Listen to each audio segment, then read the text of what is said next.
On a sunny day, a man was diving in shallow waters near South Africa. At one point, he saw something that didn't catch his eye at first. A pile of shells that looked as if it had been put together. Maybe by some other diver, he must have told himself. But out of all these shells came the most unusual of creatures, an octopus. The gorgeous underwater animal looked straight at the man before swimming away. Impressed by his new acquaintance, the diver started visiting the octopus every day. He watched it use shells and seaweed to protect itself and learned how it hunted and cared for its eggs. All these encounters became the basis for a now famous documentary. In the movie, the diver wanted to study the relationship between a wild octopus and its observer. Initially, the octopus was a bit too shy to let the man get close. But over time, it began to trust him and even explored his body. At one point, the octopus even rested on the diver's chest. The man soon began to look at the underwater creature as his octopus friend. Sure, the documentary did make it look like a true friendship, but that was most likely because of all the close-ups and eerie music. But you can't really know what the octopus is thinking. Maybe what looks like tenderness is just curiosity or confusion. Maybe an apparent hug is really just a defense mechanism. Some people may love octopuses, but can they really be friends with a human? Until they learn to talk, I guess we'll never know. That doesn't make an octopus less of an interesting creature, though. Apart from those quirky sets of tentacles, obviously, octopuses have another characteristic that sets them apart from other sea creatures. A recent study that involved studying the footage of octopuses living underwater shows that they sometimes develop this unusual behavior. They seem to throw things at each other on purpose. It can be anything from dirt from the bottom of the sea to shells or rocks. Octopuses are known to be solitary creatures, so when something or someone, like an underwater camera person, gets too close to them, they might lash out. Just as we have yet to discover the limits of our galaxies and constellations, we know very little about the bottom of the sea. It's one of the reasons why we find it so hard to explain the behavior of some underwater creatures. The truth is, we don't have good enough technology able to deal with harsh conditions and a limited amount of light underwater. You might have asked yourself at one point, what's the deepest part of the ocean? It's called the Mariana Trench. We don't really know exactly how deep this giant hole is, since it's too difficult to measure, but it's somewhere around 6.8 miles deep and 5 times longer than the Grand Canyon. This massive underwater trench was first studied back in 1875 with the help of a weighted rope. Back in 2012, a Canadian film director reached the bottom of the trench in a submersible vessel called the Deep Sea Challenger. Some of the most bizarre creatures on the planet were discovered here, including the Dumbo octopus, the sea cucumber, and the goblin shark. The Mariana Trench got its name from the nearby Mariana Islands, which were named Las Marianas in honor of Spanish Queen Mariana of Austria. The Mariana Trench might be the deepest part of the ocean that we know of. But one other mysterious phenomenon that's interesting for researchers is called phantom bottoms. In the late 1940s, when the sonar became standard equipment, ships and submarines noticed unexpected signals coming from the ocean. Those signals came from areas where no seafloor was supposed to exist. What's even more mysterious is that this fake seafloor appeared to move. One researcher at Scripps University found out that these phantom bottoms showing on maps were indeed alive. They were made out of a layer of jellyfish, shrimps, and other deep-sea creatures. The reason why they move is that they rise to the surface at night to feed. To top it all off, even the way these creatures move is kinda calculated. They don't just move randomly, but seem to gather together by species. We used to believe underwater animals behave this way only to avoid being caught by predators. It's a mystery to scientists why they group in the same way to form a fake seabed. Our curiosity about the deep waters doesn't stop at the seafloor. If you went on a vacation to the beach when you were young, you probably remember the fun of digging in the sand. As the hole got deeper, you may have asked yourself, could I dig all the way to the other side of the Earth? None of us have ever found out. Our parents took us home when it got dark and chilly. Scientists are more reasonable when it comes to this subject.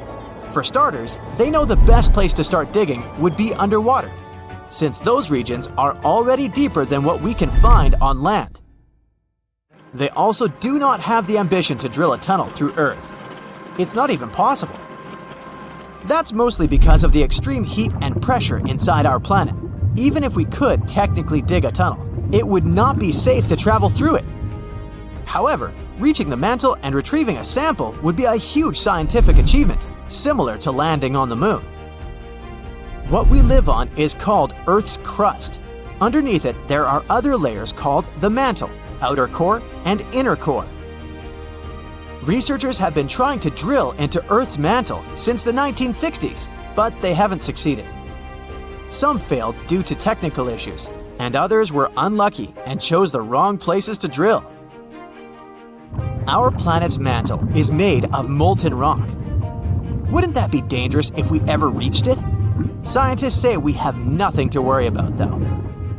If and when the drillers eventually pierce through the crust underwater, hot molten rock won't pop up the hole and spill onto the seafloor like it would during a volcanic eruption. Mantle rocks aren't solid, sure, but they move slowly, at the same speed as your fingernails grow. Another of those famous deep-sea mysteries is that of the 1997 bloop. You heard that right. I'm talking about a weird sound that seemed to come from deep under the waves.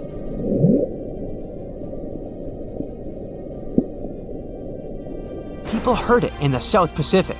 No one had ever recounted a sound like that before. Some thought it must have been emitted by a strange creature living deep in the ocean. It didn't help that the noise came from a location mentioned in a story by famous writer H.P. Lovecraft. In his story, it was a creature called Cthulhu that lived there. In the novel, the author described it as a large, human-like monster with tentacles on its face and wings on its back. For many years, people tried to figure out where the noise came from. It wasn't until 2005 that they concluded it was from icebergs breaking off of glaciers. Some people still don't believe that this explanation truly makes sense and are searching for a different reason for the bloop. If creatures living outside of our planet ever decided to come to visit, you wouldn't expect them to go straight to the bottom of the sea, right? Well, some people claim there's a sort of spaceship on the ocean floor, discovered in 2011. It's basically an oval-shaped object located on the bottom of the Baltic Sea. In 2012, a team of divers explored the anomaly and found what appeared to be a staircase and other structures on its surface. This only added to the belief that the large object had been made by someone and wasn't just a natural phenomenon. Even more bizarre, close to the unidentified anomaly, the explorers' electrical equipment, like sonar instruments and satellite phones, started to malfunction. Some scientists believe it just to be a glacial deposit or some other natural formation, but they still don't know for sure what it is. You know how they say it's better to just hand over your wallet if you run into a mugger? Instead of surrendering their wallets, sea cucumbers choose to spit out some of their insides to fend off predators like crabs and fish. It's a natural defense mechanism for them, and they quickly grow those organs back in just a few days, thanks to special cells inside their bodies. It's not the only weird thing sea cucumbers do. They can actually breathe through their rear end. They have this thing called a respiratory tree that connects to their backside and sits right next to their intestines. So when they suck in water from their behind, it goes into that respiratory tree, letting them absorb oxygen directly into their fluids. Plus, sea cucumbers are the janitors of the ocean. They munch on whatever gets stuck in the sand on the ocean floor. Once they've eaten, they vanish to clean out the sand, leaving it nice and tidy after they do their business. As for the clean sand, the stunning white sand beaches in Hawaii are actually a product of parrotfish number 2. These fish munch on algae from rocks and dead corals, and while they're chomping away, they also grind up the leftover bits of coral in their bellies. When they're done, they move their bowels, and voila! It all comes out as beautiful sand. Not only do they play a vital role in keeping the coral reef ecosystem healthy, but they can churn out hundreds of pounds of this white sand every year. Marine animals are seriously impressive when it comes to holding their breath. Just look at sperm whales and elephant seals. They can stay underwater for a mind-blowing 2 hours. Then there's a Cuvier's beaked whale, which holds the crazy record at almost 4 hours underwater. When you compare that to the human record of 24 minutes and 37 seconds held by pro diver Budimir Shobut, it seems pretty insignificant. But what's the marine animal's secret that helps them excel humans this much? Unlike us, these sea creatures have a ton of hemoglobin and myoglobin in their blood and muscles, allowing them to store way more oxygen. When their oxygen runs low, myoglobin steps up and releases even more. Plus, they can tolerate higher levels of CO2, so they don't feel the need to breathe as quickly. There's even a study that found their myoglobin molecules have a unique charge that keeps them from sticking together, which boosts oxygen storage. And on top of all that, they can slow down their heart rate and restrict blood flow to hang out underwater even longer. Rumor has it that about 540 million years ago, a meteor loaded with frozen octopus eggs smashed into Earth. Sounds like a delirium, but some scientists are entertaining a very questionable idea that octopuses and their cephalopod buddies, like squids and cuttlefish, might actually have some extraterrestrial origins. The thing is, cephalopods have extraordinary DNA that doesn't look like any other DNA on our planet. They've got around 33,000 protein-coding genes in their genome, which is way more than what we humans have. A recent study suggests that their evolutionary story shows some odd traits that might hint at a connection to space, like they could be from some super far-off past, or even the future. The researchers went as far as to claim that modern octopuses could be the descendants of these frozen creatures that hitched a ride on comets and splashed down in our oceans. And why octopuses? Well, they really stand out in the animal kingdom. They can use different tools to build their own houses, and they can even solve everyday problems independently of their brain, as 2/3 of an octopus's neurons are in its arms. These traits seem to have just appeared out of nowhere during evolution. They even tossed around another quirky theory. What if an extraterrestrial virus crashed into early squid populations and gave them a crazy boost in evolution, turning them into the octopuses we know today? Anyways, these are just fun speculations without any hard proof. Now, this funky object is an animal, not a rock. It's called sand dollar. Just look at the shape of its shell. Once sand dollars are exposed to the sun, their shells lose their soft, spiny covering and become bleached white. Back in the day, beachcombers thought these shells looked a lot like big silver coins, kind of like the old Spanish dollar that was about the same size. But if you prefer, you can call them sand cakes instead. These quirky creatures have tiny spines on their surface, and they glide along the ocean floor. They use small tube feet that line the grooves on their underside to grab bits of food like plankton and algae, which they then send to their mouths. Inside, they have 5 triangular teeth that help them munch on their meals.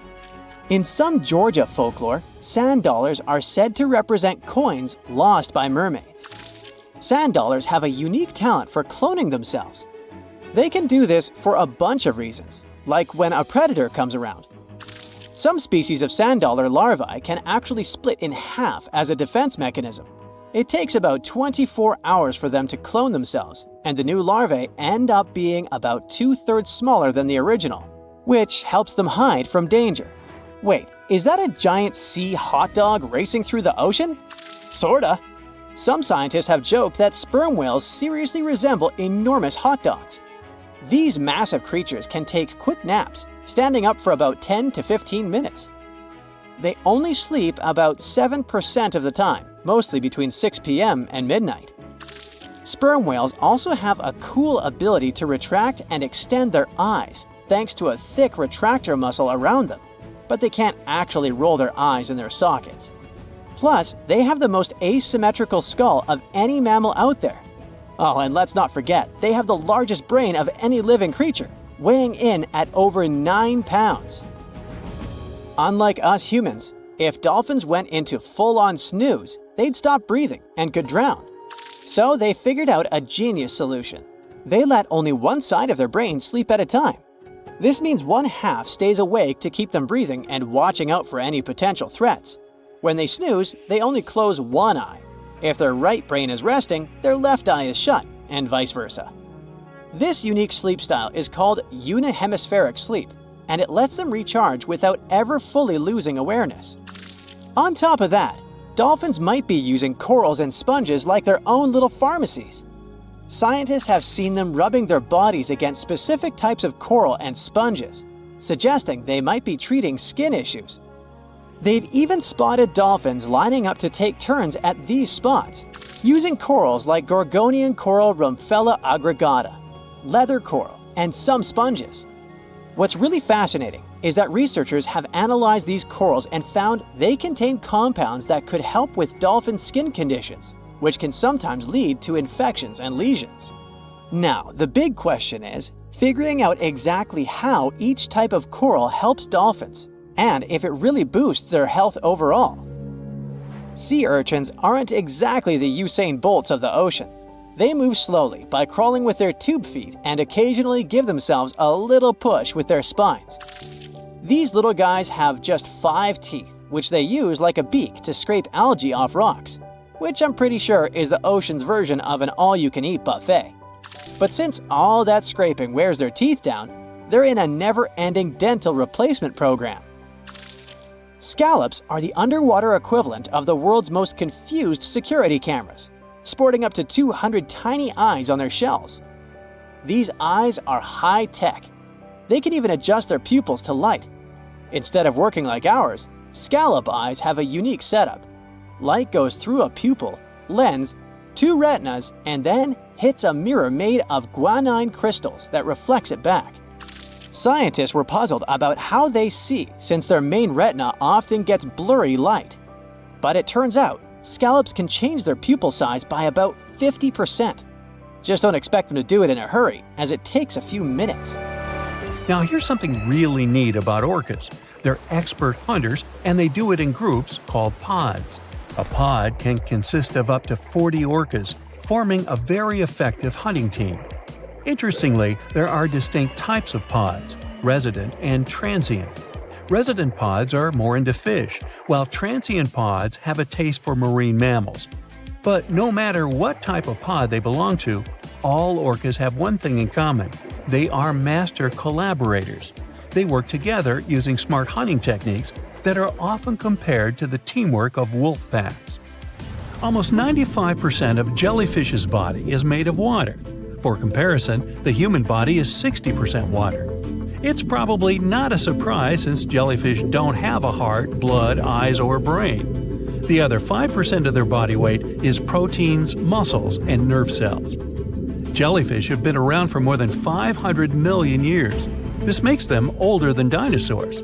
These creatures haven't changed much, and today's jellyfish are pretty much like their ancestors. Electric eels have small eyes that are not so effective in environments with no light, so they mostly rely on their electric organs.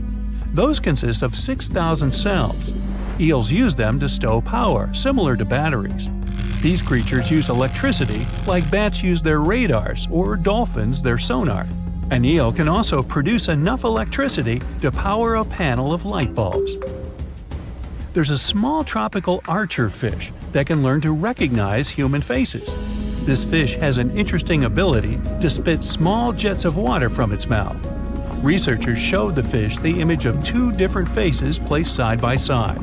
One was unknown and the other was familiar. The fish was supposed to spit water at the familiar one. The creature took the right guess more than 80% of the time. There's such a thing as a sea unicorn. That's an animal called the narwhal. Its horn is actually a tooth that can grow up to 10 feet long. Manatees, also known as sea cows, are distant relatives of elephants. Their weight can go up to 1,000 pounds. These creatures are vegetarian and need to eat around 10% of their total weight on a daily basis. That's lots of sea salad. In some cases, manatees share space with alligators, but they get along pretty well. You can even find a photo from Florida where an alligator rides a manatee's back. Frogfish have special fins that help these creatures walk along the sand.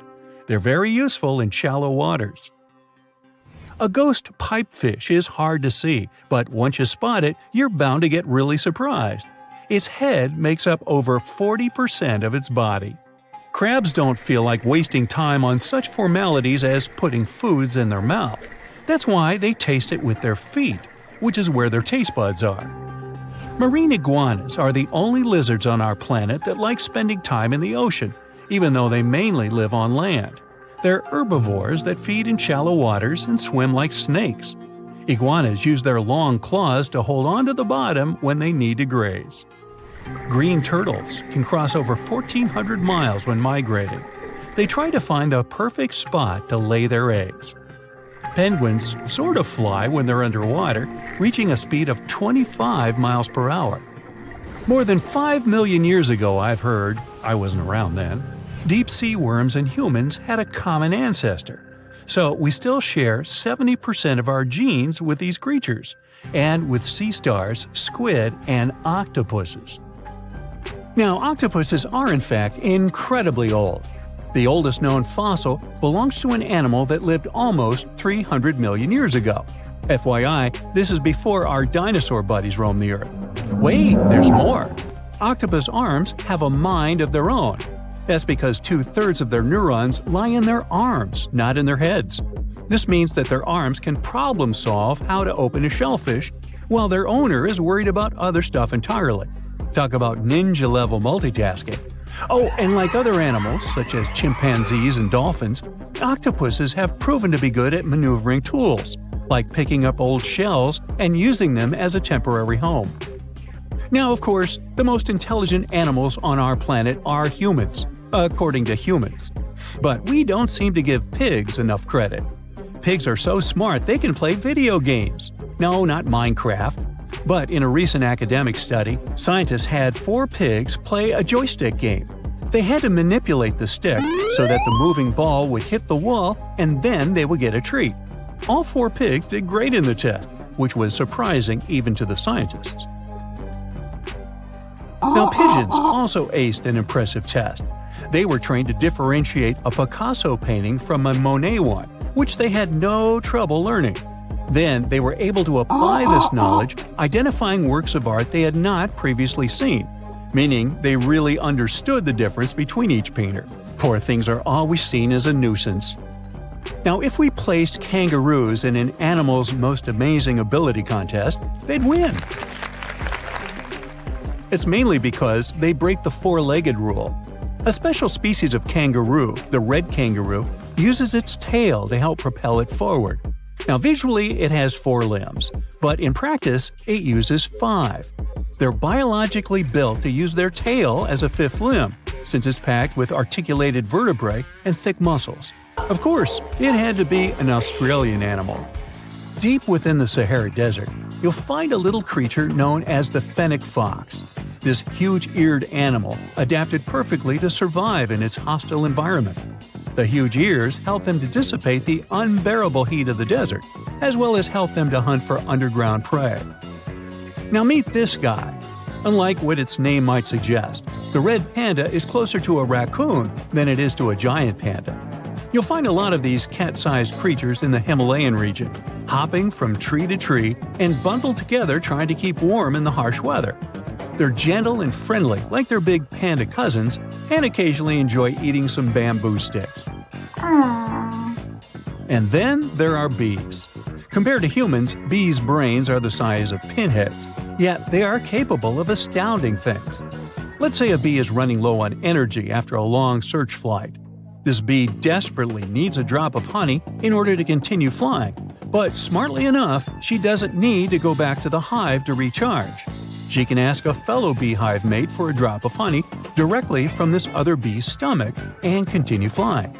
This type of decentralized system allows them to build highly effective societies, one that bees don't need to push the queues in front of the honey cells, for example. Every year in the winter, great white sharks that live along the California coastline disappear.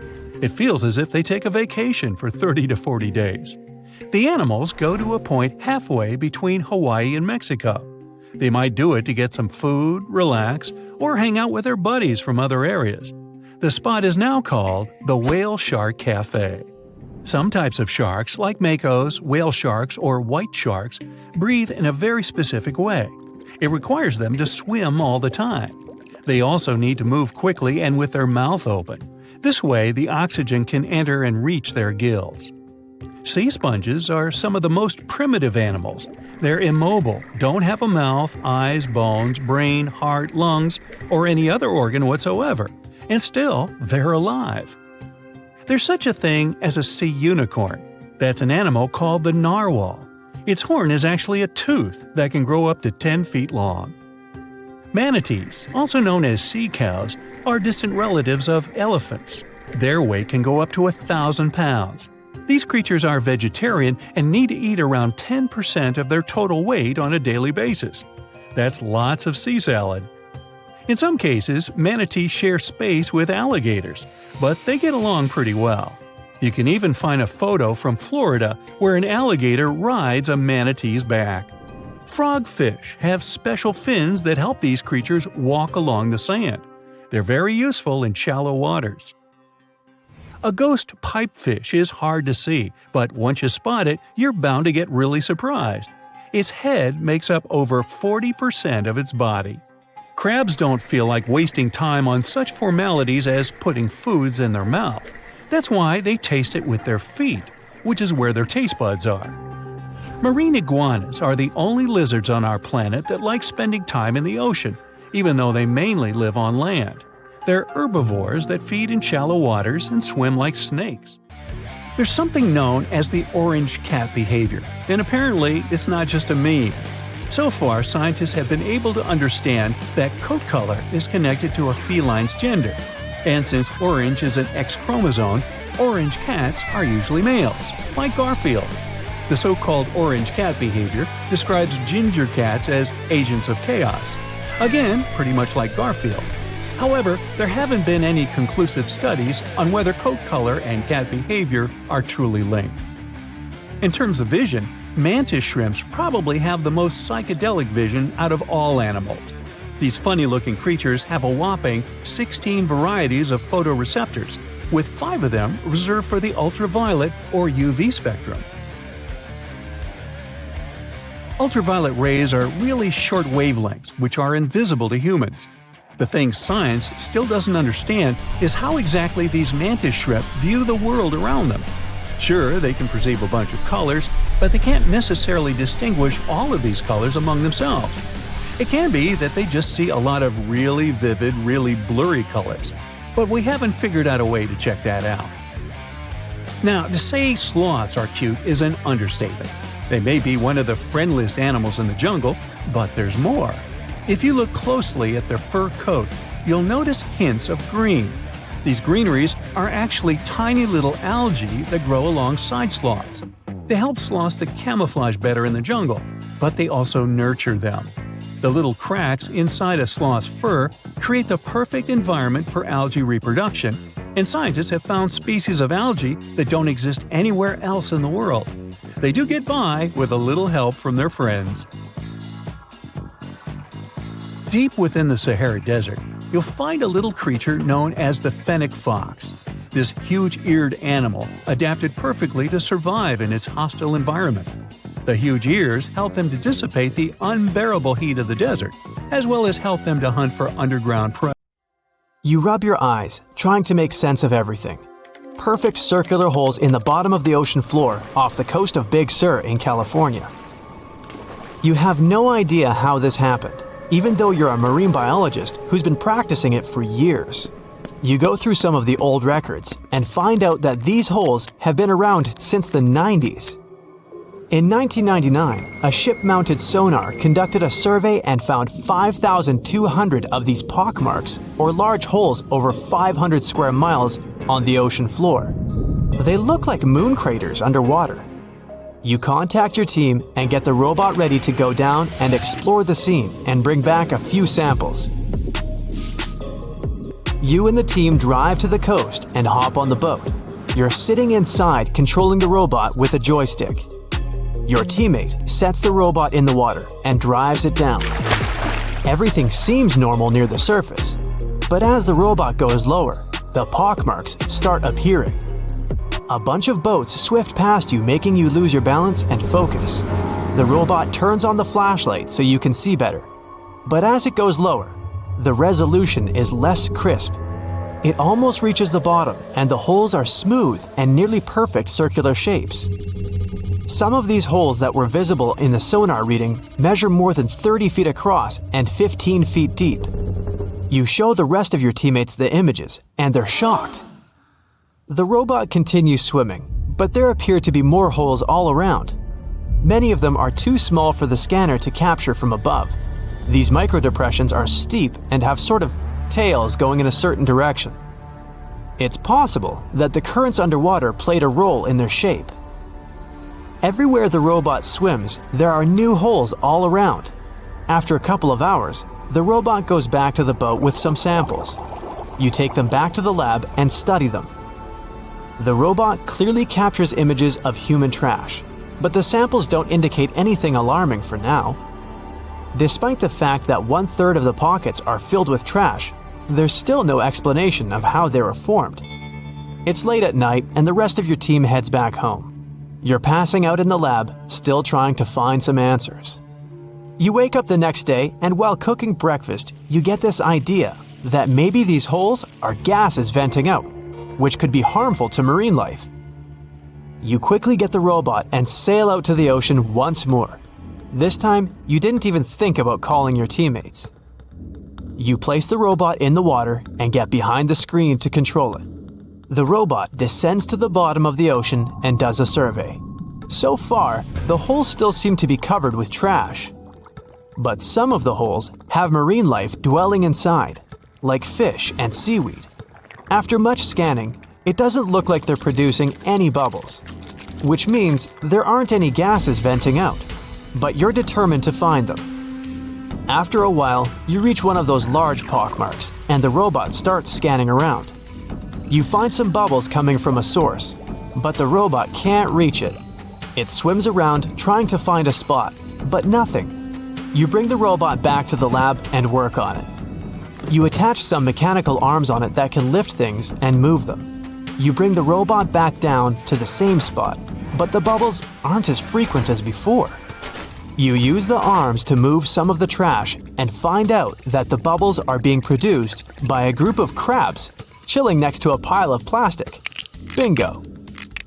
The bad news is, you still don't have a clue why the microdepressions and pockmarks exist. As you try to control the robot to go back to the surface, an octopus wraps its tentacles around it, pulling the robot down. You struggle with the controls and push it to maximum power, but the suctions of the octopus are too strong to break off. It's a game of tug-of-war with the octopus and your robot. It takes the robot under a pile of trash, thinking it's lunch. But you use the arms to maneuver the robot out and swim back to the surface. You go back to the lab even more confused. The robot has collected more samples for you to study. Your eye is glued to your microscope, trying to figure out what's going on, but nothing. You decide to do a carbon dating test to determine how old these holes are. After a while, you check out the results and are even more stunned than before. They show that the holes are around 400,000 years old, so it's likely that human trash wasn't the cause for all this. You pull many all-nighters trying to figure out the truth. You gather your team once more and hold a small press conference about this. You claim that this may be something we should be extremely worried about, but you still can't tell them more than what you know. With all the brain work put together, you find out that the large pockmarks haven't changed or been active for more than 50,000 years. The newer holes were most likely created by human trash settling in the bottom of the ocean floor. The marine life gathered some of this trash like plastics and discarded fishing gear and created homes for themselves.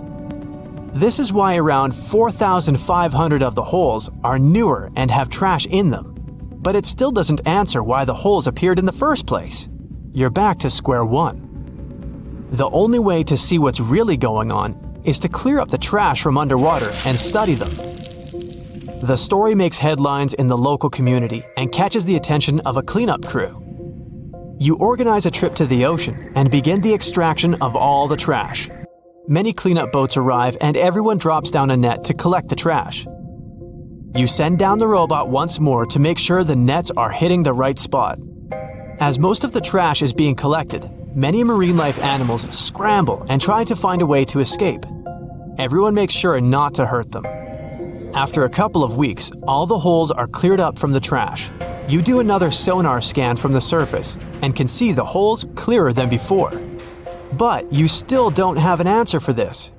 You do some more research trying to see if any other holes appeared around the world. On the other side of the country is a mysterious blue hole off of Florida's Gulf Coast. You catch the nearest flight to Florida and make an appointment with the scientist in charge of the expedition. Blue holes are underwater sinkholes that open below the seabed. Just like on the surface, the underwater world also has sinkholes. This one is called the Green Banana and is 150 feet below. And the hole is 435 feet deep. You dive with some special gear with the rest of the team to a barren ocean floor, and the hole is right there in front of you, looking like an oasis in the desert. You and the rest of the scientists are surprised by the diverse marine life dwelling within. Some sea turtles swim past you, and even sharks. These ones don't harm humans. Halfway through, you reach a narrow path, which makes it difficult for humans to pass through. But everyone is careful. There are corals, sponges, mollusks around the corner. You collect some samples and go back to the lab. Blue holes in general are richer in nutrients than barren lands and host plenty of unique marine life. They're quite common and don't pose any sort of threat to anyone. After making the connections, you don't think the holes off the coast of California have anything to do with blue holes. The mystery goes on. For years, scientists have been struggling to explain bizarre sounds, some repeating, some heard only once, that come from the dark depths of the ocean. From bewildering hums to worrying bloops, the water transmits outlandish acoustic phenomena. One of these mysterious noises got named the upsweep. For the first time, this long train of sounds was registered in 1991 in the Pacific Ocean. One of the most unusual things about this signal is that it keeps changing, as if trying to confuse researchers even more. Like some unearthly howl, it varies from high to low frequencies and then back again, and you can hear it better in the spring and fall than in the winter and summer. Why the upsweep? It's simple. The sound travels from the bottom of the ocean towards its surface, as if sweeping up. Scientists do have a theory explaining this phenomenon: the activity of undersea volcanoes. Hot lava pouring into ice-cold ocean water could theoretically create such noises, but there's no proof found yet. Plus, the sound has been declining since 1991, even though it can still be detected. The bloop is the name given to an ultra-low frequency and incredibly powerful underwater sound that was recorded in 1997 by the U.S. National Oceanic and Atmospheric Administration. The bloop continued for approximately 1 minute. Having started from a low rumble, it gradually rose in frequency. It also kinda mimicked the noise created by marine animals, but its volume was so great that no living creature known to science could have made it. When the bloop occurred, underwater microphones managed to record it from a distance of 3,000 miles away. Rumor has it that the noise might have something to do with the fictional half-octopus monster Cthulhu, or some other colossal deep-water creature. But if you don't believe in monsters, science has another explanation: iceberg fracturing. The thing is that icequakes recorded in the Scotia Sea resemble the mysterious bloop a bit too much for it to be a coincidence. The whistle resembles this annoying sound when a kettle of boiling water is telling you it's time to make a cup of tea. But even though it may not be as blood-curdling as some other bizarre ocean sounds, it doesn't make it any less mysterious. Plus, the whistle is very elusive. In 1997, only one underwater microphone was able to pick it up, and therefore, researchers didn't manage to pinpoint the source of the noise. The most likely cause of the sound is an eruption of one of the submarine volcanoes. Have you ever heard of Julia? No, not your neighbor. I'm talking about this otherworldly sound. Listen to it. It was recorded in 1999 by the U.S. National Oceanic and Atmospheric Administration. The source of the sound was most likely a large iceberg that ran aground somewhere in Antarctica. The sound was so loud that it was heard over a huge territory, and its duration was about 2 minutes and 43 seconds. Slow down.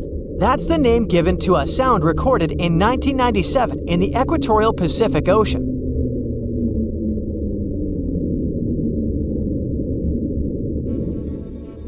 The sound was called this way because it slowly decreased in frequency over 7 minutes or so. It's been picked out a few more times since it was recorded for the first time. The source of the sound isn't very mysterious. Most likely, it was produced by a massive iceberg that became grounded in Antarctica, or it was caused by moving ice. By that, I mean the friction produced by a large ice sheet moving over land. The loneliest whale sound is often called the 52 Hz whale, because the animal that creates it calls at a unique for these creatures frequency. When you listen to this sound, it sounds like a low bass note. At the same time, it's much higher than the normal frequency of the whale call, which rings between 10 and 40 Hz. Interestingly, scientists have been listening to the world's loneliest whale for decades, but haven't managed to figure out its precise location.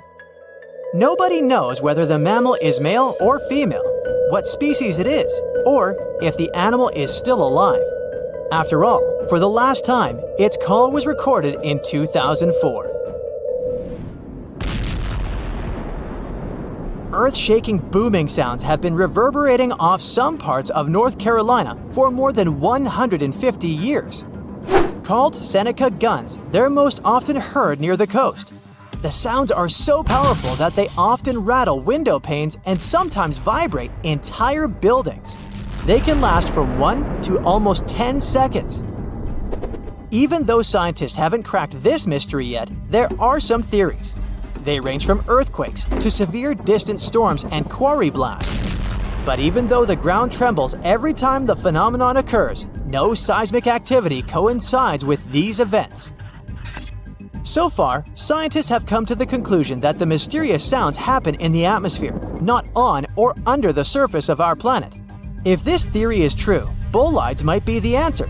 These extremely bright meteors often explode once they enter Earth's atmosphere. Or Seneca guns might be born in the ocean.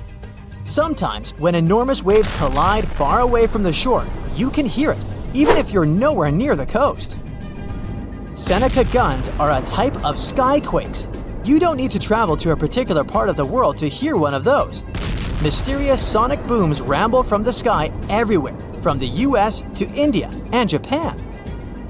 Just like Seneca guns, this sound phenomenon occurs mostly near the coast or a big body of water.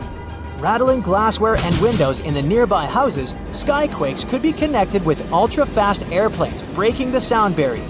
But people started hearing the first skyquakes in 1824.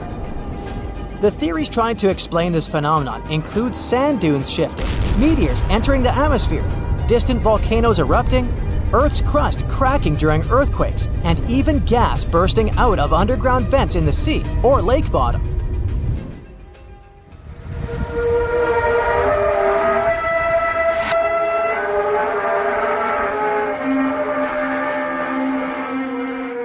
In different countries all over the world, people get paralyzed with fear after hearing otherworldly trumpet sounds that seem to be coming from the sky.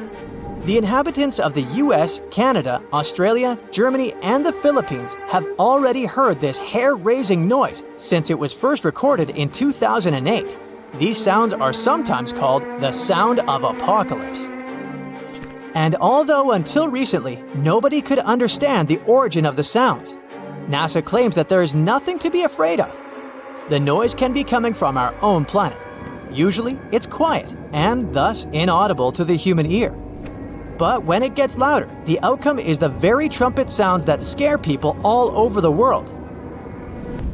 Bristol hum started in the 1970s when hundreds of Bristol inhabitants began to talk about a bizarre noise audible only at night. The noise was a low-level hum and nobody could identify or trace the source of the sound. But the strangest thing about the noise was that one day, it stopped as abruptly as it started. But not before people in other towns across Britain reported hearing similar sounds. Some time ago, the mysterious sound returned. In 2015, a group of French scientists claimed that they had solved the mystery of the Bristol hum. They stated that the culprit was ocean waves that made the ocean floor vibrate. But while it was all good and well, it didn't explain why the sound was around for only several years or why it chose to return. If you ever come to the town of Taos in New Mexico, don't let another strange and unexplained phenomenon send you running for the hills. This phenomenon is a faint, low-frequency hum ringing in the desert air and grating on your nerves. Even stranger, only 2% of people who live in Taos hear this noise.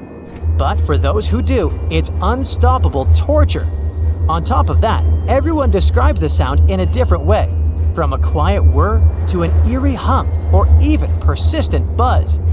And while some people believe that the Taos hum is the result of unusual acoustics, the others suspect a bad case of mass hysteria. No one has located the origin of the hum yet. My, it's wet out here. In 2016, scientists decided to study the widest part of the Atlantic Ocean between Africa and South America. It's kind of lonely there. They went days without seeing a single plane or ship. It was mostly just dolphins and whales swimming by. They were in the middle of nowhere. So why? They were floating right above one of the most important geological spots on Earth, the Mid-Atlantic Ridge. It's where two monster tectonic plates meet. Tectonic plates are massive jigsaw pieces that are constantly moving, even though we usually can't feel them. They form the Earth's crust and, in this case, meet beneath the Atlantic Ocean. The researchers floated over the ridge and dropped down some instruments that detect waves, earthquakes, and other vibrations. A year later, they came back to collect the results. At first, the goal was to learn more about the history of the two plates. But the instruments picked up a whole lot more than that. They found out some stuff about the future, too. Way down at the bottom, there's a layer of extremely hot liquid rock that's constantly rising up, pushing on the tectonic plates and causing them to move apart from each other. That means that the Atlantic Ocean is expanding about 2 inches every year, pushing Europe and Africa away from the Americas. At the same time, its bigger neighbor, the Pacific Ocean, is shrinking. It's the biggest ocean, right now, with a huge area that's around 30% of the Earth's surface. Its average depth is 13,000 feet and is home to the famous Mariana Trench, the deepest spot in any ocean. And yeah, it's now shrinking by around 1/5 of a square mile per year. Some scientists even believe that eventually, millions and millions of years from now, the Pacific Ocean could completely disappear. This ocean is where we think most earthquakes happen, plus it's where a lot of the world's volcanoes are. All that causes lots of shaking. Plates move around and old parts of the Earth's crust get destroyed. The ocean floor can't grow fast enough to replace it. This means some big changes are coming in the future. A couple of inches isn't exactly a big deal, but after a few 100 million years, there'll probably be a new supercontinent on Earth. Australia is slowly heading north, and it could eventually collide with Korea, Japan, and eastern China. Africa is moving too. In 50 million years, it'll be pushing right up against the southern parts of Europe. Since it's all happening so slowly, I've had a chance to think up some future scenarios. Okay, not me. A bunch of super brainy scientists with even brainier computers. The first scenario, a monster landmass called Novo. The Americas would slam into Antarctica, then they'd team up and head over to Africa. Meanwhile, Africa would have already smashed into Europe and Asia. Not bad, at least you'd save some money on plane tickets. But for most people, it would take an epic road trip to get to a beach somewhere. The second scenario is Ultima. I feel like these all sound like car names. Anyway, in this scenario, the Atlantic stops getting wider. Actually, it's the opposite. It starts closing in on itself. This new super cool continent would be surrounded by the Pacific Ocean. Scenario 3. Orica. Both the Atlantic and Pacific Oceans eventually shrink down until they either disappear or end up like tiny little lakes.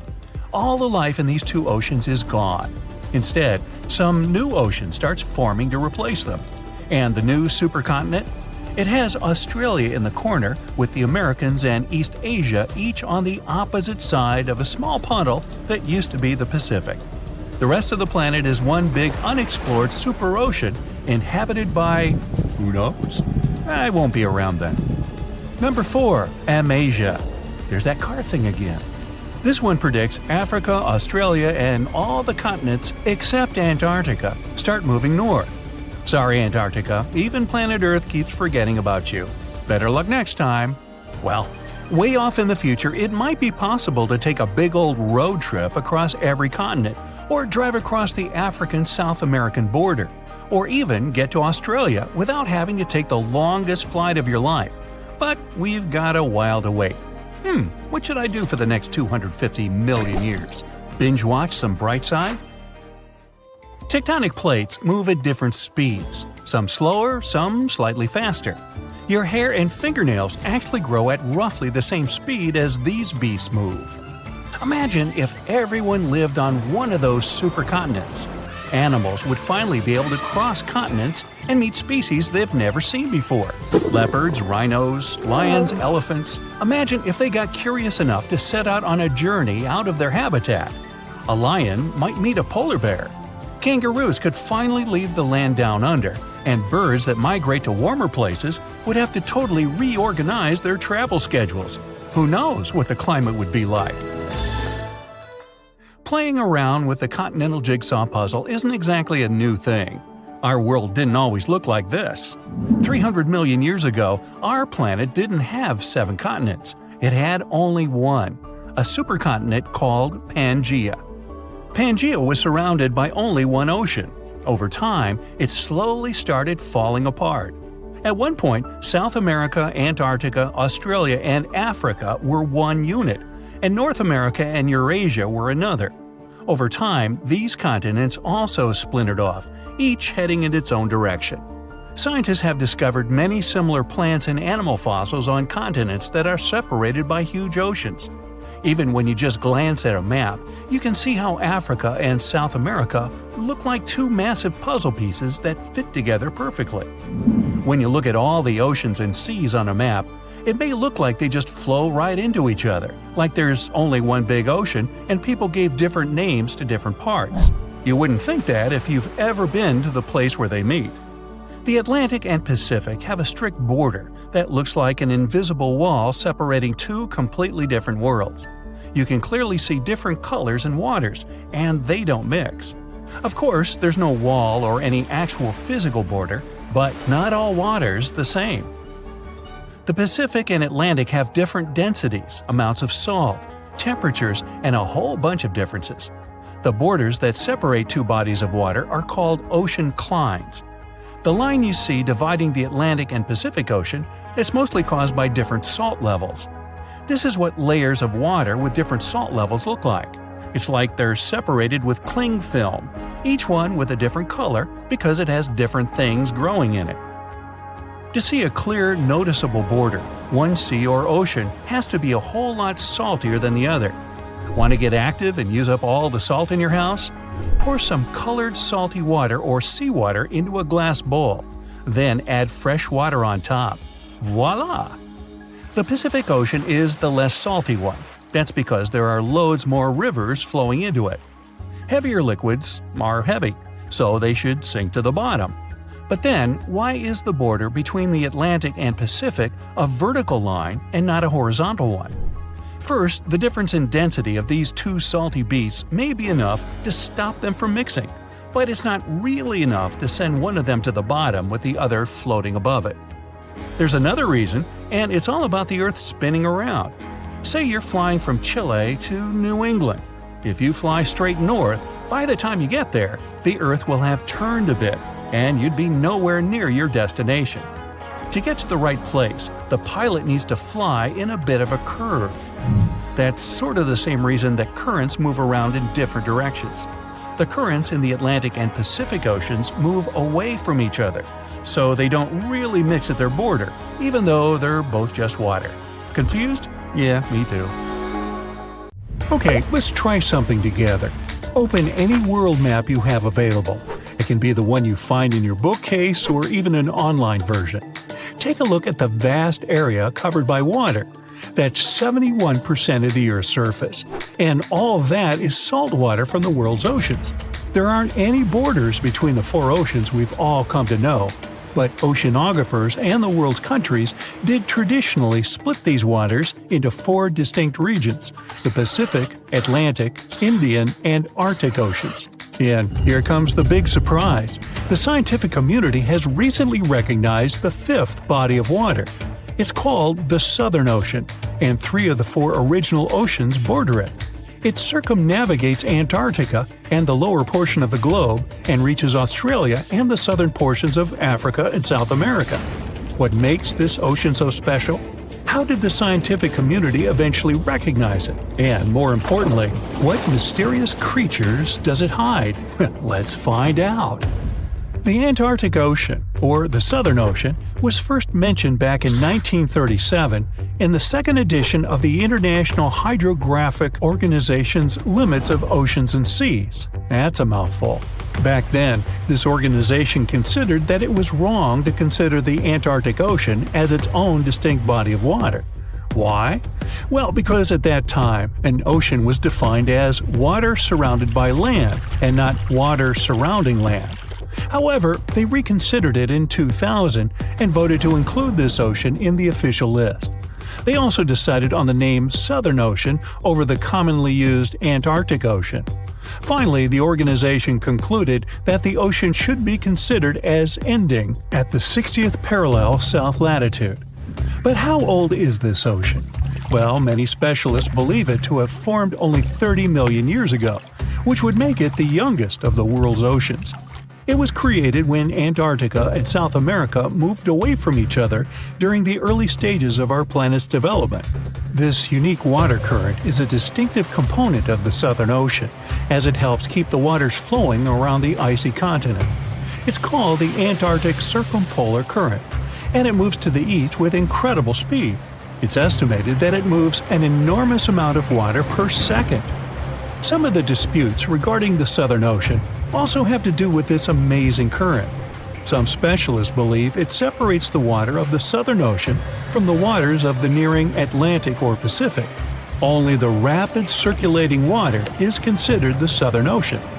On the other hand, though, a handful of scientists say that the current actually makes the naming issue more complex by not limiting the waters to a specific geographic location. They believe that the waters in the current are different in terms of composition from waters in the northern oceans because they are way colder and have a lot more salt. Sailors don't really like this new body of water, mostly because of the frequent cyclone-like storms that it experiences. They happen because of the big temperature difference between the ice packs and the ocean waves. As a result, these storms are very difficult to surpass for any sailors that happen to encounter them. I mean, really, these are the strongest winds found anywhere on our planet. More so, the vessels going through this area must also be wary of the frequent icebergs that may pop up every now and then, and also of the low surface temperatures. Just to paint you a better picture, some of the icebergs found here can span over several hundred meters and can exist all year round, regardless of the season. The latitudes from 50 to 70 have even earned the nicknames of Furious 50s or the Shrieking 60s because of these intense year-round storms. Even the landscape is unique. They say the Southern Ocean has bluer glaciers, colder air, and more intimidating mountains than anywhere else in the world. Now, let's get to the mysterious creatures that call this place home. as thousands of species of wildlife live only here and nowhere else in the world. Let's start with the quirky sea pig, or one of the sea cucumbers as it's sometimes called. There are a lot of them in the waters off Antarctica. Why is it called that way, though? Because of its pink hue and round, bloated looks. On a closer look, it even appears to have a little tail and set of ears, just like a pig. They do help a lot with the quality of the waters here, filtering sand and sediment. Then there are the Hoff crabs that live on the floor of the Antarctic Sea. The Southern Ocean is a cold water environment, but crabs are more adapted to warmer waters. So, Hoff crabs gather around the warmth made by volcanic vents. They get the needed warmth and food here. You can find them in large piles, one on top of another, literally filling the space at the vent openings. Now, wonder how they got their unofficial name? Well, it's because of their apparent similarity to the actor David Hasselhoff, whose impressive chest reminded explorers of the crab. Okay. Ever seen a fish that's completely transparent? You'd have to get to these waters down in the south, but they do exist, and they are simply called the ice fish. You can basically see inside them, being completely clear and all. That's because of their see-through skin and because they don't have any red blood cells. Their special power is that they can use antifreeze to prevent their bodies from going solid in the cold waters of the Southern Ocean. Instead of the standard thicker blood, the red one with hemoglobin, ice fish have thinner blood that moves around more easily throughout their bodies, hence giving them the much-needed nutrients and oxygen. Now, is there a monster hidden in these waters? Some people believe this to be the case, and thanks to recent research, we even have video footage of it. Some Australian researchers stumbled upon a bunch of weird-looking creatures that were swimming near the seafloor of the Southern Ocean. This pink blob-like fish seemed to be propelled by a little pair of fins. To quote them on it, it seemed to resemble a chicken just before you put it in the oven. I'm not sure I even want to know what that looks like. It took them some time and research to identify the monster. It's a shy species of sea cucumber, known more by its creative nickname, the headless chicken monster. We've known this creature has existed since the late 1800s, but we've barely ever seen it. And we've only ever captured it on tape once before when it was spotted in the Gulf of Mexico, which is quite far from the waters off the coast of East Antarctica. There's so much we don't know about this creature, like how many of them exist in our waters and how they live, eat, and reproduce. Ever heard of the emperor penguin? It's not a penguin species that just happens to have a crown on its head, if that's what you're thinking. But they are one of those penguins that inhabit this specific location and are also the largest species of their kind altogether. What makes them special is that they make their colonies on the sea ice, and most of them never step foot on land. More so, penguin dads lose almost half their weight while incubating the eggs. They're also fascinating swimmers, able to dive deeper and longer than any other bird, up to 700 feet. Not to mention they can stay submerged for up to 18 minutes at a time as they gather food. We have yet to uncover all the secrets of the mysterious Southern Ocean, but it's clear that it's home to some unique and fragile marine ecosystems. Recognizing it as a new ocean could be one way to focus the public attention on it and help its conservation. In 1945, 5 TBF Avenger aircraft took flight for a routine training exercise around the Bermuda Triangle. In the middle of the exercise, the planes were struck by intense rain and heavy winds, despite the clear weather forecast. The pilots became extremely disoriented and radioed the base to report that their navigational equipment had stopped working. The last thing the base heard was, "When the first plane drops below 10 gallons, we'll all go down together," and then static. The 5 planes and their 14 crew members were never seen or heard from again. On his very first voyage to the New World in 1492, Christopher Columbus sailed through the Bermuda Triangle. Columbus reported that one night when he was on the deck of the ship, he noticed a giant light appear in the distance, unlike anything he had ever seen before. Columbus looked at his compass for direction, and it gave off erratic readings. You might have noticed that the Bermuda Triangle doesn't appear on any world map. This is because official institutions refuse to acknowledge that the area actually exists. A popular theory suggests that rogue waves are responsible for the many disappearances. Rogue waves are called extreme storm waves by scientists. They occur when different weather patterns take place at the same time and cause large unexpected waves. Witnesses say that the waves look like giant walls of water. These waves could explain why ships go down fast and without leaving any trace.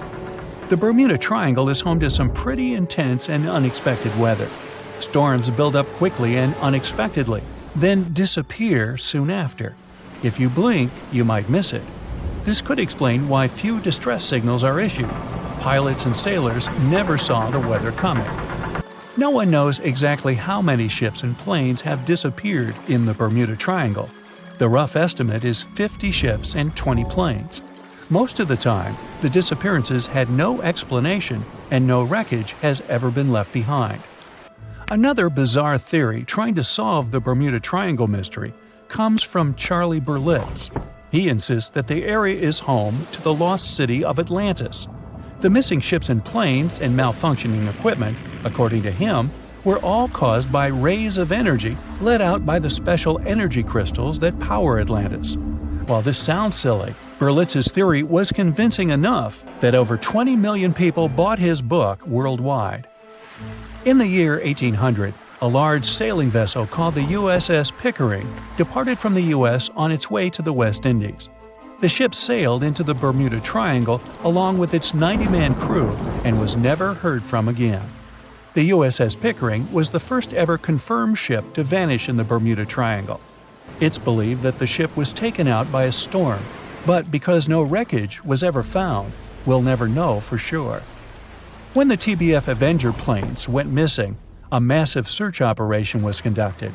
Boats and planes searched the Bermuda Triangle for any signs of the aircraft.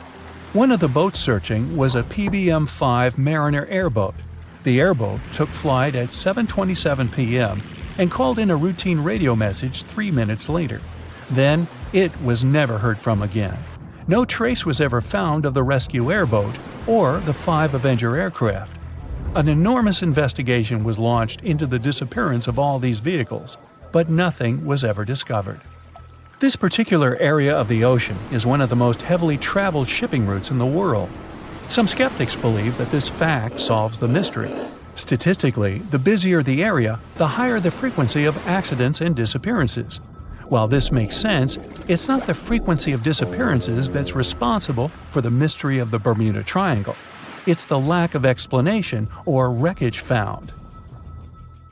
On the ocean floor, decomposing organisms let off large concentrations of methane gas that gets trapped under the water. This gas can build up until, boom, it ruptures. The gas surges up to the surface and erupts. If a ship was in the area of one of these ruptures, the water would become much less dense and cause the ship to sink rapidly and without warning. Scientists believe this could be the cause of the many disappearances in the Bermuda Triangle. While this theory makes a lot of sense, it doesn't seem too likely. The U.S. Geological Survey has stated that no large releases of gas are believed to have occurred in this area for the past 15,000 years. The ocean floor is made of rocks containing a lot of magnetite. It's more like iron. Magnetic fields react to high concentrations of magnetite on the ocean floor, which may start a sort of conflict between the two. It can often lead to various weather anomalies and, as a result, navigation issues. And, naturally, any changes in the ocean floor or the Earth's magnetic fields influence the Bermuda Triangle a lot. Since the magnetic field is constantly moving, it might be also taking the Bermuda Triangle with it. Now that people know where the triangle is, it's easy to avoid it. It supposedly moves eastward together with the magnetic poles, but scientists still can't answer where exactly it will be in a couple of years. Some people blame all the disasters on the extraterrestrial paranormal activity. Others suppose it's all about raging natural phenomena. There's another triangle in Lake Michigan. Just like the one near Bermuda, the Michigan Triangle got its shady reputation for some disappearances. The first recorded one dates back to 1679. A large vessel, one of the largest of that time, set out on an expedition, yet once it got in the sinister triangle, it never came back. Much later, an aircraft disappeared in this triangle. The skies are usually very clear there, but back in 1883, some people witnessed abnormal things in the area. Some claim to have seen large blocks of ice falling from the skies, and the crew even managed to save one as hard proof. Meanwhile, the Pacific Ocean Mystery Area is another sinister triangle. Off the south coast of Japan, not far away from Tokyo, there's a sea where plenty of ships met their doom, disappearing without a trace in these waters. They call it the Devil's Triangle. Some scientists believe the cause of anomalies is the environmental changes. Also, there's a really high concentration of methane hydrates on the bottom of the ocean in the Pacific Triangle area. You're deviating from your original course and sailing in the wrong direction. There's the Caribbean Sea near the triangle, peppered with small islands. The seafloor here isn't deep. The ship can get in shallow waters. And now the ship is stuck on a shoal, and you have no idea where you are. If this were the 21st century, the ship's captain would be able to reach the shore using GPS and other modern navigation. But the most interesting thing is that the compass would work correctly this time, since the magnetic North Pole hasn't already coincided with the true one for a long time in the territory of the Bermuda Triangle. The agonic line is somewhere far away from here. There are no problems with navigation now, but for some reason, this is where ships disappear. In fact, not just here. Throughout the Atlantic Ocean, there are places where many more ships were gone. The Bermuda Triangle is not even in the top 10 of such places. One of the main reasons why many ships are lost here is that one of the most popular shipping routes in the Atlantic passes through the Bermuda Triangle. And the more ships in one place, the more shipwrecks. Simple probability. Then, it just starts getting weird. Other theories say that there's a space-time rift in this region. Ships and planes fall into this rift and end up in the past or the future. But for some reason, there's not a single proof of this myth. There's no reason to think that the rift is hidden somewhere here. The base of an extraterrestrial civilization is located in the Bermuda Triangle. Visitors from other galaxies steal sea vessels along with the crew, so no one finds the wreckage of the ships. This is also a popular myth that has no scientific justification. The Kraken lives somewhere in the triangle.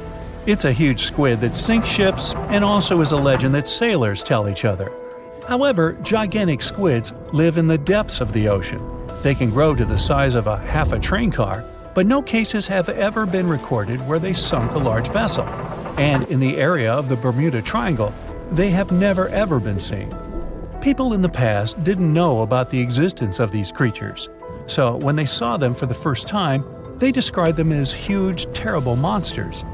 Giant squids are some of the most elusive creatures on Earth, and scientists had to use sonar equipment to find them.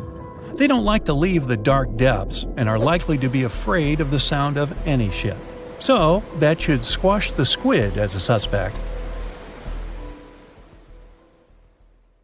Ever wonder why, despite all our advancements in technology and science, there's a vast expanse of our own planet that we barely know about? Believe it or not, over 80% of our oceans remain uncharted territory. It's as if we've got this massive aquatic playground in our backyard, and we've barely scratched the surface. Also, did you know that only about 7% of our oceans have a special tag called Marine Protected Areas, or MPAs?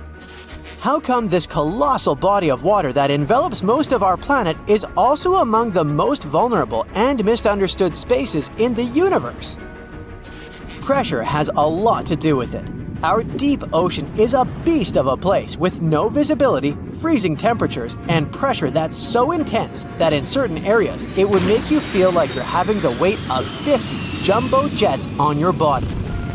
No wonder we're having an easier time sending people into space than to the bottom of the ocean. The deeper you go into the waters, the more pressure piles up. But let's not forget we have tech on our side, right? Scientists now use these cool satellite technologies that track the color of the ocean to check how much phytoplankton is there, for example. Why is this important, you might ask? Because these little plant-like critters are actually pretty major players in our big blue oceans. In the grand scheme of things in the aquatic world, phytoplankton is like the bedrock of the ocean food chain. It gives life to almost everything, from the tiny zooplankton, which are animal-like microorganisms, to those colossal, magnificent whales. When these technologies first came around, satellites could get clear images of the ocean faster than a ship could take the same number of measurements in 10 years. But it's not all about looking at the ocean from space. Sometimes you gotta dive in there and see it for yourself. Thankfully, we've come a long way in ocean exploration tech too.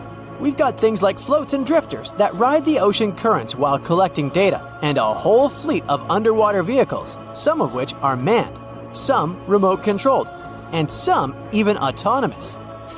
Remember James Cameron, the guy who made the movie Titanic? He's super into exploring the ocean, and in 2012, he set a record by going down to the Mariana Trench in a vertical torpedo sub. He thinks there's nothing like being in the ocean and experiencing it firsthand. Other companies use a mix of technologies for their ocean explorations. It led them to discover amazing stuff like a deep-sea coral reef near Morocco, the only one still growing in the Mediterranean Sea. They've also discovered new species and documented ones previously thought to live only in the Atlantic. These efforts have convinced local authorities to declare some places as marine parks. As with most scientific areas, the road isn't without its bumps. These expeditions can cost quite a lot, and the lack of detailed maps and data only adds to the challenge. We can't always rely on bathymetric information, meaning the study of the ocean floor, because it's often not available. And that's the tricky part. We need to explore more to know more, but getting the funds for these kinds of projects can be tough when there are so many unknown variables. One particular company's explorations have helped protect nearly 4 million square miles of ocean so far. The data they collect during their expeditions is invaluable. It's used to identify new species, locate vulnerable habitats, and even show where threatened species are being overlooked. Their work helps dismiss excuses from local authorities who claim they lack the necessary information to establish more MPAs. The same company supports a goal known as 30 by 30, aiming to protect 30% of our oceans by 2030. It's a big target, and there's a long road ahead, but ongoing ocean exploration can provide the proof needed to keep more of our oceans safe. We also need to set aside areas for protection and research, even when we don't have all the facts just yet. On that note, some cool scientists have recently stumbled upon a gigantic and mysterious world beneath the Pacific Northwest coast's ocean floor. The best part is, this massive realm of life is pretty much cut off from the rest of the world above, making it like a secret underground club that only the best microbiologists have access to. Picture an active city, except the city is microscopic cracks in the basalt rocks of our oceanic crust, and its residents are microbes. These tiny creatures aren't like you and me. They don't rely on sunlight or the organic products of land and water ecosystems for sustenance. Instead, they thrive on chemical reactions with rocks and seawater. Scientists call this type of life chemosynthetic, which sounds complicated, but it basically means life sustained by chemical reactions. While this sort of life has been found deep in mines and around seafloor hydrothermal vents, the scale at which these creatures are found under the oceanic crust is unprecedented. It might even be the most extensive ecosystem on Earth. A geomicrobiologist from Denmark was part of the team that made this discovery.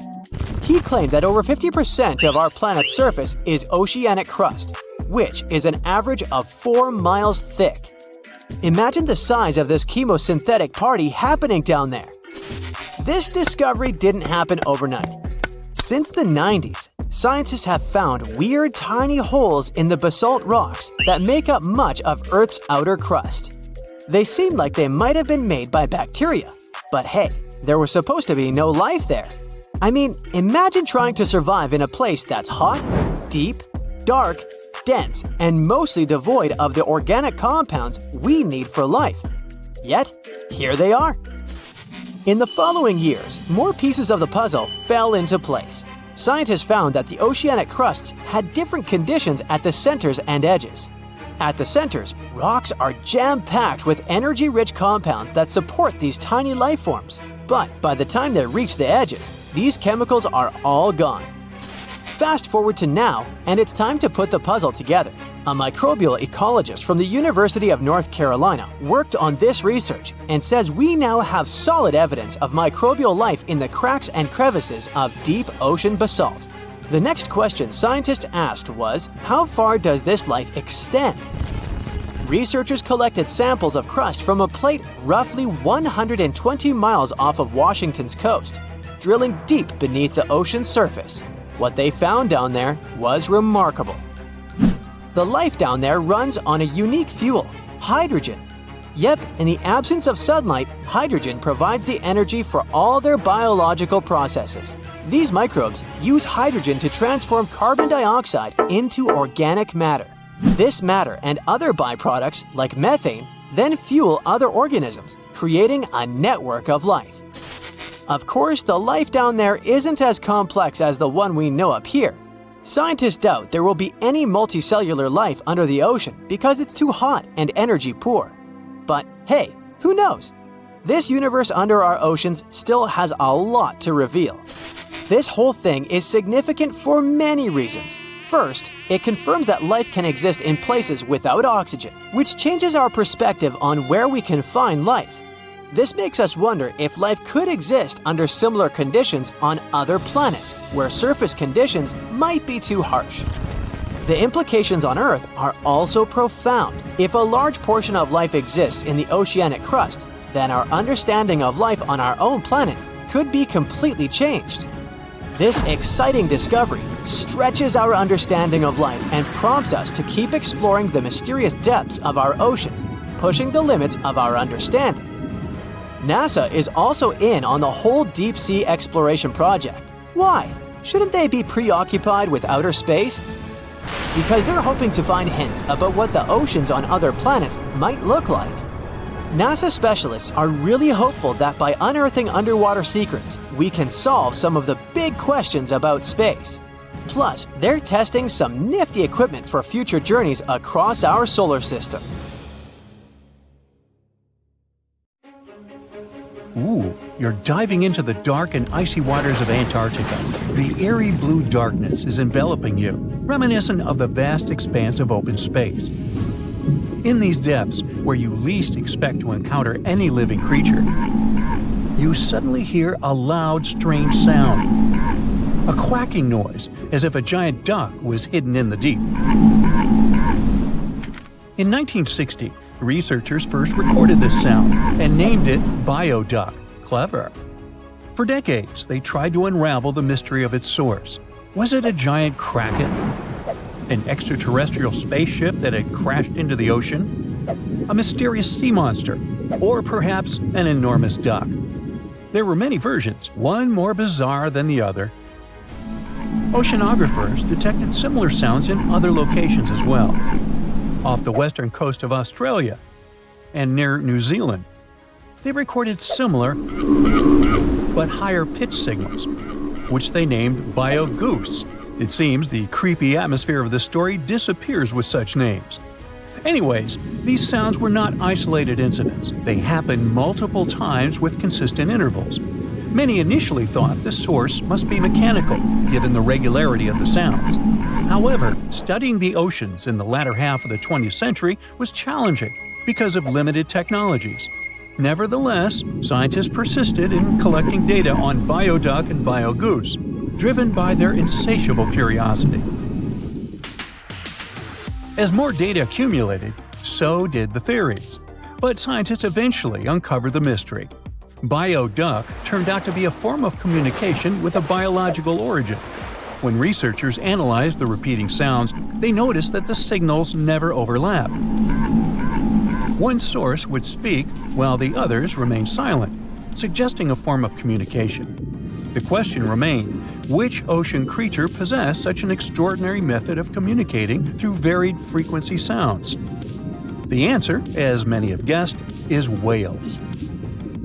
Scientists compared the bioduck sound from Antarctica with the calls of minke whales and found striking similarities.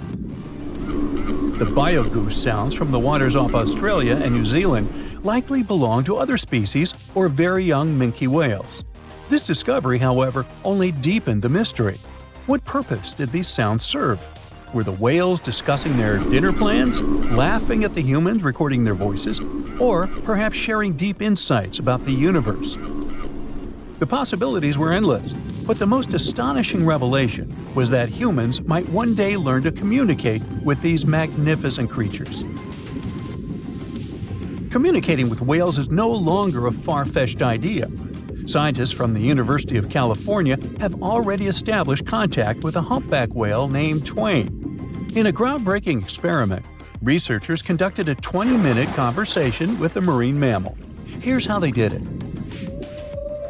The specialists went on a marine expedition to the coast of Alaska, where they recorded the sounds of a group of humpback whales. Then they played these sounds through speakers, sending the signals back into the ocean. The recorded sounds resembled a greeting, like, "Hey, what's up?" but in the whale language. These greetings are used by whales to call each other or indicate their location. Now, soon after sending the signals, the researchers received a response. Twain approached the boat, circled it, and replied with a "hey" of its own. This marked the beginning of the first ever human-whale conversation. For 20 minutes, the scientists sent 36 signals to Twain, and each time the whale responded. Moreover, it waited for time intervals before answering. That is, the team received a response from the whale, waited 10 seconds, and turned on the sound again. Researchers then waited 10 seconds and answered. It seems that Twain was a very delicate interlocutor. Maybe it was a gentleman in the whale world, who knows? Or maybe it was simply intrigued by the unusual interaction. The signals used in this communication belonged to a group of whales that included Twain. It's likely that the researchers had recorded Twain's own sounds and used them to communicate with it. In a sense, Twain was conversing with itself. Now let's continue our journey and venture into the deepest oceanic trench on Earth, the Mariana Trench.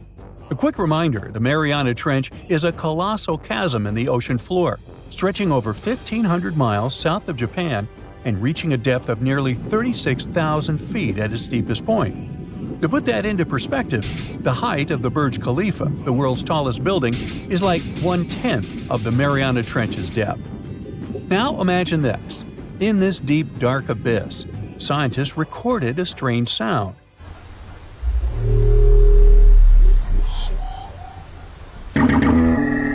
Unlike bioduck, this sound resembled something from a science fiction movie, a low rumble,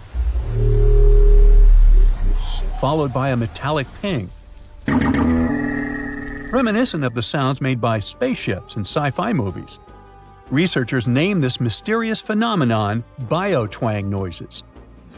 Scientists first detected this strange sound in 2014 during an acoustic survey of the Mariana Trench, and they quickly identified its source: whales, specifically Bride's whales.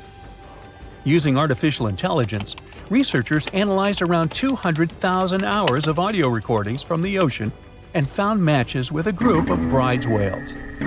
Like other animals, these whales use sounds as a form of communication. Now, did you know what else was found at the bottom of the Mariana Trench? A plastic bottle. It's unlikely it was done by a kraken or a whale or some type of monster. Everything is simpler here. The bottle ended up there because of a human. But that's a topic for another video. Okay, let's deal with one more sound. No whales this time, just a mysterious sound in the loneliest place on Earth. This place is called Point Nemo, and that's why it's so lonely. Located in the South Pacific Ocean, Point Nemo is the most remote spot from any land. The nearest island is 1,450 nautical miles away. It's about the same long distance from land in all other directions. Moreover, here, there's almost no marine life, since few water currents reach this spot, and therefore few nutrients are supplied. In a sense, it's a water desert. And so, in 1997, oceanographers recorded a very strange and frightening sound coming from the depths in the area of Point Nemo.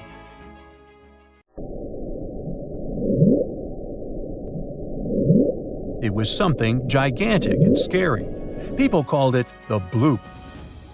As soon as journalists found out about this phenomenon, people around the world began to invent the most fantastic versions. The most popular of them was that the sound source was a giant sea monster, kraken, or some other creature. The hype around the bloop didn't last very long. Scientists managed to find out the nature of the mysterious noise. It turned out it belonged to an iceberg. When they crack and collapse, they create powerful ultra-low frequency sounds that can be heard from a very long distance. To confirm this version, scientists recorded the sounds of other icebergs and heard something similar to the bloop. Oh, by the way, Point Nemo is so lonely that space agencies drop out-of-service satellites here. Space objects just fall in the water. There's a 99% chance that no animal or human will be harmed by falling debris in this lonely place. That's why many people call it the satellite cemetery. But what if, someday, a spaceship from another planet falls here? What if it has already fallen in Point Nemo and sometimes emits an emergency signal that breaks through the ocean? Ooh. All the mysteries you have heard have already been solved. How about we end this video with a mystery that still baffles scientists? Meet upsweep.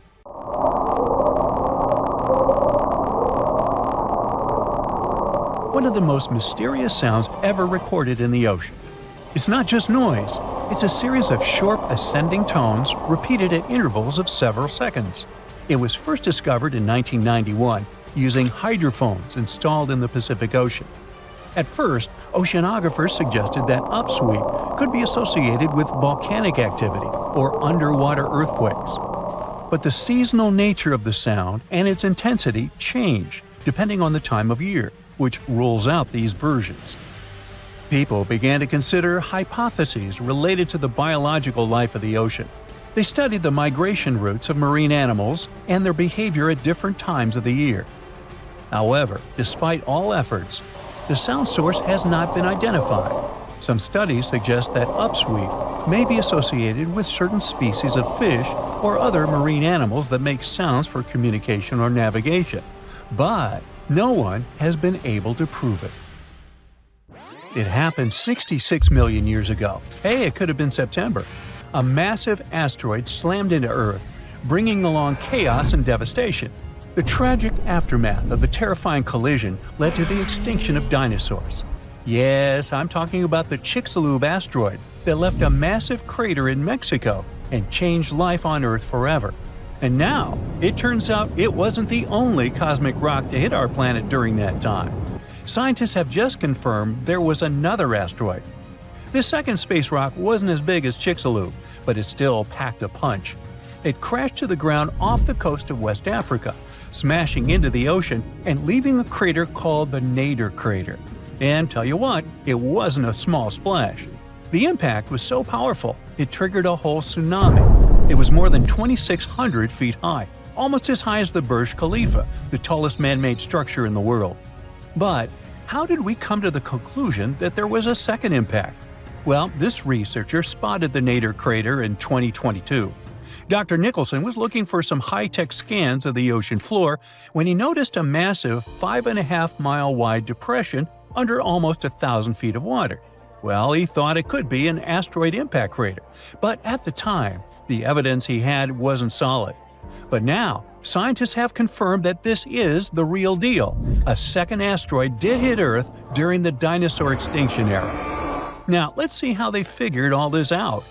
For one thing, there were those super high-resolution 3D seismic images. They allowed researchers to peel back layers of the ocean floor and get a crystal-clear look at the crater.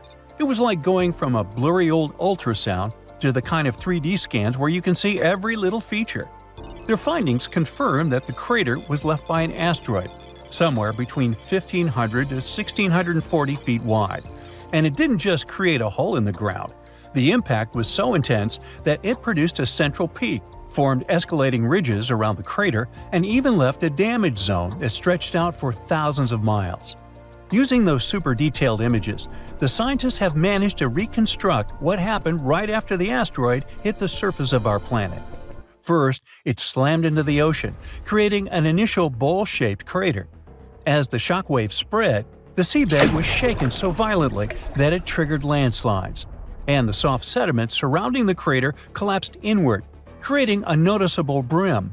As you already know, the impact also triggered a tsunami, and it was so shockingly powerful that its waves didn't just go outward, they actually turned back towards the crater, leaving huge scars on the ocean floor. And this wasn't just one big wave. No, it was a whole series of them, a train of tsunamis smashing everything in their path. Now, this second asteroid impact is a huge deal for scientists. It's a rare opportunity to study a marine impact crater in such incredible detail. There are only about 20 confirmed marine craters in the world, and none of them have been captured with this level of precision before. Plus, this data allows scientists to test new ideas about how craters form in water. You see, unlike craters on land, marine craters are hidden under layers of sediment, which makes them tricky to study. But with this new 3D imaging, we can look at the crater in all its layers. It's like slicing into a cake to see what's inside. Dr. Nicholson and his team are now dreaming of drilling into the crater and recovering samples from deep below the ocean floor. This would allow them to measure the shock pressure during the impact and figure out what happened in the minutes, hours, and days following the collision. Of course, the Chicxulub asteroid is still the star of the show when it comes to the dinosaurs' extinction. This space traveler was giant, somewhere between 6 and 9 miles wide. It hit Earth at a devastating angle, sending vaporized rock and gas into the atmosphere. It caused an impact winter that lasted for 15 years, because all that stuff blocked out the sun and plunged Earth into darkness. Now, probably the most intriguing thing is that some experts think the Nader asteroid might have been a chunk that had broken off from Chicxulub before it hit Earth. It's still just a theory, but if true, it could mean that Earth got hit by a double whammy from space. Now, let's travel back in time to the year 1908 in Siberia. Look around. You see nothing but trees and rivers. And suddenly, a huge object, around 150 to 300 feet in diameter, dashes through the Earth's atmosphere. Is it a comet? An asteroid? Scientists aren't sure. What they do know for sure is that this intruder blew up in the sky over Tunguska, leading to one of the most powerful blasts in recorded history. It completely leveled the forest below, knocking out 80 million trees over an area of around 830 square miles. And that's an area larger than that of cities like Los Angeles or New York. The trees were literally flattened, and their trunks were stripped of branches. They were also arranged in a bizarre radial pattern around the epicenter. But what if this explosion had happened over a city? Every single building would have been destroyed, and countless lives would have been lost. Luckily, this disaster occurred in a super remote part of Siberia. The creepiest thing, though? When scientists finally reached the area years later, they found no impact crater. No wonder it led to even more mystery. The most logical explanation is that when the object went off in the sky, probably around 3 to 6 miles above the ground, it blew up before it could hit the ground, and still, it didn't stop the blast from leveling an entire forest. Fast forward to 2013 and another mind-blowing event, this time over a much more populated area, the city of Chelyabinsk. It was a regular February morning when an asteroid about 60 feet in diameter entered Earth's atmosphere, lighting up the sky. It was moving at a staggering speed of around 43,000 miles per hour. It blew up in midair, about 18 miles above the city. It was a horrific view, but luckily, the asteroid disintegrated high enough in the atmosphere without hitting the ground. If it had touched down, the city would have been in big trouble, because even though there was no direct impact, the explosion still created a shockwave that tore through the atmosphere, hitting the ground with enough force to shatter windows all over the place. The blast damaged around 7,200 buildings, but fortunately, there were no direct fatalities. Still, it was a major wake-up call. This wasn't just some far-off cosmic event like Tunguska. This asteroid exploded over a modern populated area, and the damage was very real. The good news? Scientists are getting better at spotting such objects before they get too close. Space agencies around the world, like NASA, are tracking near-Earth objects to figure out which ones could pose a risk. But as we can see from these two events, sometimes space rocks can still sneak up on us. And while the chances of a major impact are low, the stakes are really high. At the moment, there's one asteroid that NASA's keeping an eye on. It's called Bennu, and it's about the same size as the Nader impactor. Bennu is considered one of the most hazardous objects in near-Earth orbit. According to NASA, there's a small chance it could hit the Earth between the years 2178 and 2290, and the biggest risk date is September 24, 2182. But don't freak out just yet. The odds of the impact are only 1 in 2,700. But still, it's a reminder that Earth is always in the cosmic firing line.